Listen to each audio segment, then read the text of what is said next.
Kisah seram pesakit kanser. Tunggu selepas ini. Assalamualaikum warahmatullahi wabarakatuh dan salam sejahtera. Selamat datang ke channel Ali Bosku. Baiklah, channel ini banyak menyediakan video-video yang menarik. Jadi jangan lupa untuk subscribe dan tekan butang loceng untuk update video-video yang terbaru. Jadi guys, video kali ini saya ingin ceritakan satu kisah daripada buku G Hospital dari Dr. Kamarul Arifin. Ada satu kisah yang menarik untuk saya kongsikan kepada anda dan dia agak seram. Tapi saya kurang pastilah kalau cerita ini betul ataupun tidak. Tapi kalau saya ceritakan mungkin juga ada betulnya. Ya mungkin sebab buku ini perkongsian daripada pengalaman doktor dan petugas-petugas di hospital lah. Kemungkinan ada benarnya. Wallahualam. Apa-apapun, jom kita dengar ceritanya. Kisahnya bermula apabila sepasang suami isteri. Istrinya telah menghidapi kanser payudara. Okey, kanser payudara, dan biasanya pesakit kanser ni memang agak teruk, dan kebanyakan kalau pesakit kanser ni kata orang memang tidak ada harapan lah untuk hidup lah ya. Memang kata orang 50-50 lah ya, 50-50. Dan untuk merawat orang kanser ni dia perlu ada satu rawatan dipanggil kemoterapi ataupun radioterapi. Dan rawatan ni memang kata orang sakit lah sebab darah akan dicuci lebih kurang lah, ada prosesnya tu, dan menyebabkan kulit jadi macam terbakar, rambut gugur. Tapi isteri kepada pakcik tu, okey, yang sakit kanser tu, walaupun dia kena kanser tapi rambutnya tidak gugur. Ya, rambutnya masih utuh ya, dan mukanya masih kelihatan normal seperti biasa, tidak seperti pesakit kanser yang lain. Tapi masih lagi pucat lah macam orang sakit, tapi dia tidak seperti pesakit-pesakit kanser yang lain yang rambut gugur, kulit terbakar. Makcik ini tidak, masih lagi macam maintain. Mungkin doktor analisa kemungkinan dia ni macam antibodinya kuat lah ataupun lain daripada yang lain. Dijadikan cerita, okey, dijadikan cerita seorang doktor bertugas untuk menjaga pesakit tersebut, ya, pesakit kanser tersebut. Memandangkan kalau pesakit kanser ni memang akan ada doktor yang memerhati lah, ya, memerhati pesakit tersebut. So menurut doktor tu, pesakit ni sering juga sawan. Kadang-kadang dalam sehari tu 2-3 kali dia akan sawan. Ya, sawan ni macam yang gitulah kan. Jadi setiap hari juga doktor akan mengambil sampel darah untuk dibuat analisis lah, sama ada sakitnya kurangkah, virusnya kurangkah, ataupun makin bertambahkah, untuk dianalisa lah apa rawatan-rawatan yang sesuai yang selanjutnya. Jadi malam tu doktor tu pun pergilah ke katil pesakit tersebut, okey, untuk mengambil darah. Apabila dia sampai ke katil pesakit tu, dia di kawasan tabir lah, dia buka tabir tu dan dia pergi ambil. Pesakit tu tengah tidur dan suaminya pun tidak ada di situ. So dia cuba kejutkan pesakit tersebut. Makcik, bangun makcik. Saya nak ambil darah ni makcik. Tapi pesakit tu tetap tidur, tidak sedarkan diri, macam tidur mati lah. Tapi dadanya macam bernapas lah. Dia cakap, oh bernapas ni makcik ni, dia cakap. Dia tanya suaminya untuk minta kebenaran, tidak ada juga. Tapi mau tidak mau doktor tu terpaksa juga ambil darah pesakit tersebut kerana dia takut sawannya datang semula ataupun risiko kepada sakit kanser tu kepada pinggangnya perlu dicek juga. Ya, jadi dia ambil juga darah tu lah, darah di tangan lah, ya, darah pesakit tu.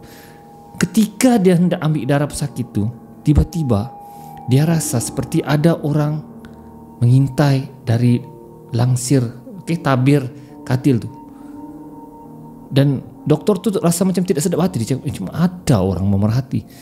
Dia cuba toleh, tapi tidak ada.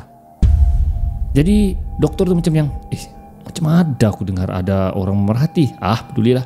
Dia teruskan lagi ambil darah pesakit tersebut. Sekali lagi dia rasa seperti ada entiti berada di belakangnya, macam menjenguk, melihat sama dia. Jadi doktor ni masa dia mau isi darah tu, dia macam, siapa ni? Dia cek, tidak ada. Doktor sudah mulai berdebar. Dia berdebar-debar. Dia cakap, macam lain cak ni kan, dia cakap. Jadi dia cuba lagi tu cucu, dan akhirnya berjaya cucu di tangannya dan berjaya ambil darahnya. Dan sekali lagi dia terdengar bunyi seperti ada orang di luar tabir katil tersebut. Jadi doktor ni dia puas hati. Dia cakap, habis aku ambil darah ni, aku mau tengok siapa di luar. Dan bila penuh saja, tabung uji itu dia tutup, letak di tempat yang darah tu. Kemudian dia secara mengejut terus buka langsir tu. Buka tabir, tidak ada orang. Dia cakap, macam ada kah? Dia cakap. Jadi doktor tu mulai, mungkin perasaanku kot, dia cakap kan, ataupun ada. Tiba-tiba pen doktor tu terjatuh di bawah lah, di lantai. Dan doktor tu cuba ambil. Dan bila dia cuba ambil guys, di bawah katilnya dia nampak satu entiti sedang duduk. Dia macam dia merangkak begitu tu. Dan bila dia lihat muka yang seperti orang tu, dia tengok muka dia sangat seram. Dan bila dia nampak muka hantu tu, mukanya seperti hantu yang terdapat di Indonesia, di Bali, yang dipanggil hantu liak. Hantu liak. Ya, matanya bulat, giginya tajam gitu. Terkejut doktor tu. Astagfirullahaladzim, apa ni? Dia cakap kan. Dan patung tu yang begitu tu. Dia begitu. Terkejutlah doktor tu. Astagfirullahaladzim, apa ni? Astagfirullahaladzim. Dia cakap, apa yang aku nampak ni? Dia cakap kan. Dia nampak benda tu tengah merangkak menuju ke tempat doktor tu, seperti dia mau mengambil sampel darah pesakit. Belum sempat pun entiti tu cuba datang dengan doktor tu, tiba-tiba dia disergah oleh suami pesakit tersebut. Doktor, astagfirullahaladzim. Dan bila dia tengok depan, benda tu sudah hilang. Kenapa doktor ni? Di lantai ni. Kemudian doktor tu beritahulah, pakcik dengan saya ni ambil darah makcik ni. Tapi pakcik, dia cakap, adakah ada apa-apa di sini pakcik yang merisaukan? Pakcik tu cakap, tidak ada juga, dia cakap. Kemudian pakcik tu cek lah. Dia cek isteri dia. Tak ada apa-apa, isteriku ni okey, dia cakap. Terima kasihlah doktor, dia cakap. Tolong jagakan isteri saya. Dan doktor tu masih bingung. Dia cakap, apa yang aku nampak tadi mendengar? Betul-betul dia cakap sama dengan hantu yang berada di Bali tu, hantu liak tu. Hantu liak. Hantu liak. Jadi dia berfikir apa yang dia nampak. Keesokan harinya, sama juga pada waktu malam, ketika doktor tu tengah mengisi laporan pesakit, tiba-tiba dia terdengar bunyi macam langsir. Langsir yang di pesakit tu kan, di katil pesakit. Dia cakap, langsir katil mana ni? Dia cakap kan. Jadi doktor tu cuba jenguk, panjangkan kepala dia. Dia tengok langsir tu betul-betul langsir tabir katil yang makcik tu, yang kena kanser tu. Jadi dia pun risau. Dia cakap, mungkin makcik ni kena sawan sudah ni, dia cakap. Jadi dia pun segera pergi ke tempat makcik tersebut. Dan bila dia buka, dia terkejut. Makcik tu tengah macam yang sawan, macam yang orang sawan yang menggeletar badan macam. Terkejut dah lama. Ni makcik ni confirm ni sebenarnya kena sawan ni, dia cakap. Jadi sebagai doktor, dia cuba selamatkan lah. Dia pergi datang. Dan bila dia dekat dengan makcik tu di mukanya ada topeng hantu liak tu yang dia nampak tu. Dia terkejut. Ni makcik kan ni hantu ni? Astagfirullahaladzim, dia cakap. Bila dia tengok dekat-dekat, betul-betul itu makcik. Dia heran kenapa ada patung tu di muka makcik tu. Jadi si doktor ni tanggungjawabnya lah untuk cuba menyelamatkan makcik tu. Dia buka topeng tu, tapi topeng tu melekat di muka makcik tu. Dia cuba tarik, tidak dapat. Dia cakap, kenapa nak boleh tarik? Tiba-tiba suami makcik tersebut tu datang dari belakang. Jangan buka, dia cakap. Dia tarik doktor tu, dia cekik begini, dia cekik.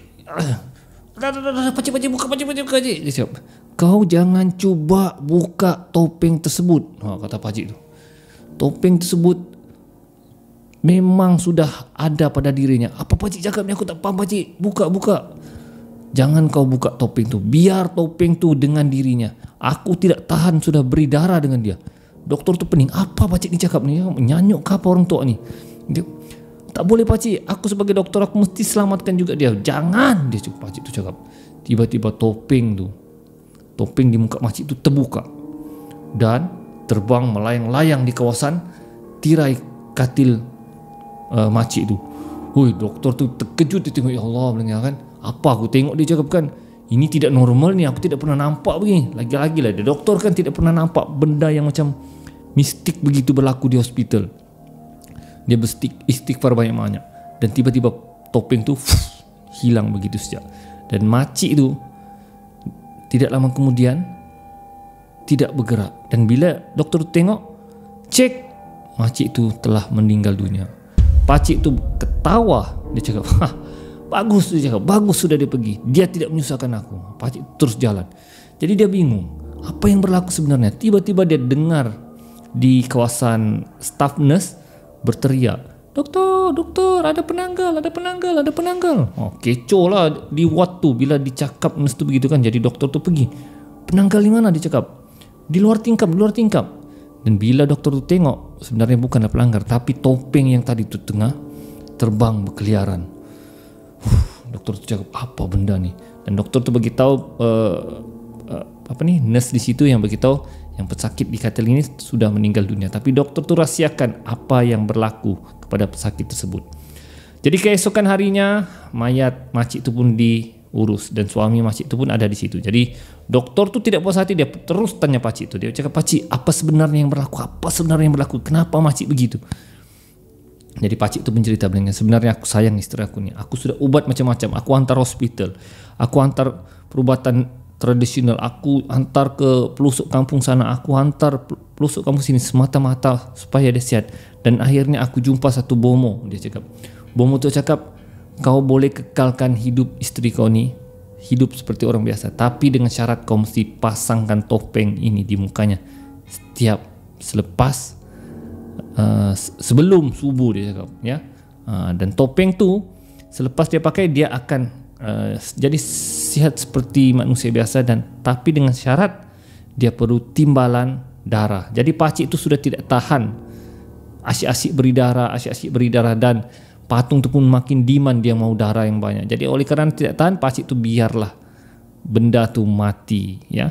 Yang istrinya nampak macam sihat, rambut tebal, sebenarnya tidak, guys. Sebenarnya yang ada dalam diri pakcik tu cakap adalah jin yang tinggal. Istrinya dia cakap sudah lama meninggal. Oleh kerana dia sayang dengan istrinya, dia kekalkan hidup sedemikian. Tapi dia tidak tahan darahnya diambil, dia biarkan mayat tersebut, ya, makcik tersebut meninggal dunia. Dan doktor tu masih berfikir, apakah benda yang dia lihat ini adalah logik di akal ataupun hanya khayalan semata-mata, ya.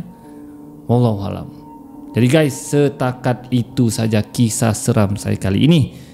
Mudah-mudahan anda terhibur dengan kisah seram yang saya ceritakan tadi. Jadi kita akan berjumpa lagi di video akan datang. Ali Bosku, Assalamualaikum.